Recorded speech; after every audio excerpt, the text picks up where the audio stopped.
Nous allons bientôt manquer de l'eau. Et c'est pourquoi je bois devant vous un verre d'eau précieuse. Ce geste emblématique est resté dans les mémoires. En 1974, René Dumont est le premier candidat écologiste à une présidentielle. La voiture, ça pue, ça pollue, ça rend con. Cet agronome haut en couleur formule un avertissement prophétique, qu'il développe aussi dans un livre paru il y a un demi-siècle, et qui résonne curieusement avec aujourd'hui, l'utopie ou la mort.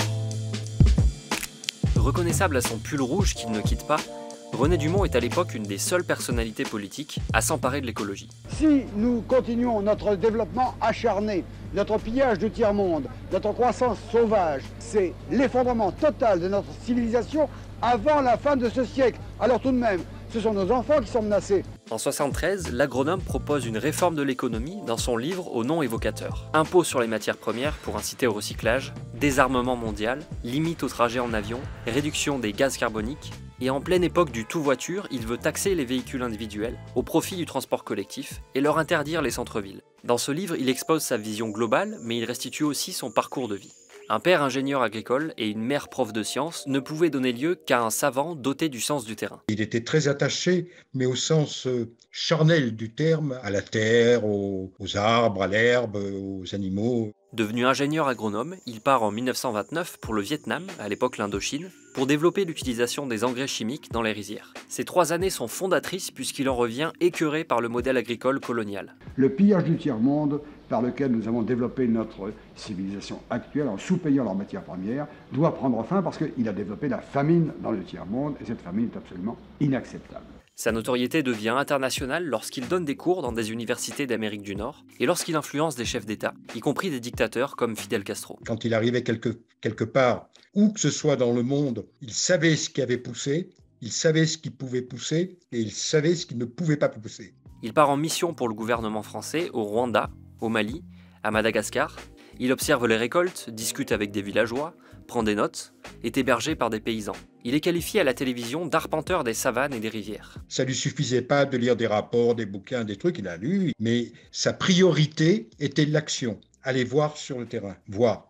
Il voulait voir de ses yeux. Il se posait et il discutait avec les gens. Et il regardait évidemment autour de lui les conditions agronomiques.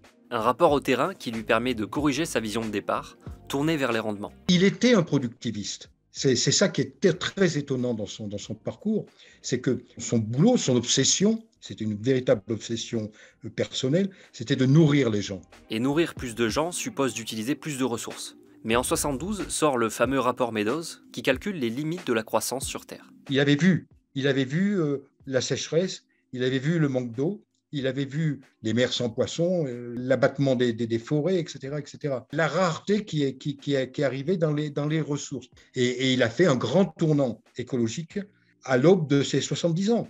Et ça avait été un choc pour lui. L'agronome au caractère affirmé n'hésite pas à dire ce qu'il pense, quitte à provoquer. Même s'il se montre complaisant à l'égard de la Chine maoïste, souvent prise en exemple, il est critique envers certains décideurs, notamment communistes. Comme il disait lui-même, quand j'arrive, on vient me chercher avec les motards de la gendarmerie ou de la garde nationale, mais quand je repars, 15 jours après, 3 semaines après, je prends l'autobus. Parce qu'il ne se faisait pas que des amis dans les allées des différents pouvoirs. Ce livre va servir de programme à un événement plutôt inattendu. Un jour de 1974, il revient d'Algérie et un groupe de jeunes militants écolos l'attend à la sortie de l'aéroport d'Orly pour le ramener à Paris, mais surtout pour lui proposer d'être le premier candidat écologiste à une présidentielle. René Dumont embarque dans la 2 chevaux des jeunes militants et aussi dans le projet, alors que le mot écologiste est encore nouveau. Il fera à peine plus d'1%, mais son but est surtout d'utiliser l'exposition médiatique avec un sens de la formule bien à lui. La voiture, ça pue, ça pollue, ça rend con. Il se déplace à vélo, son QG est installé sur un bateau-mouche, et quant à son pull rouge, il n'est pas un choix politique, mais un fait du hasard, puisqu'il lui a été prêté par un technicien lors d'une de ses premières interviews. Son discours, marginal mais sérieux, est écouté mais pas encore cru. Dans la décennie post-mai 68 et en pleine libération des modes de vie, ses idées paraissent autoritaires, notamment sa proposition de réguler les naissances dans les pays riches. Et ce contexte en fait une sorte de Cassandre écolo.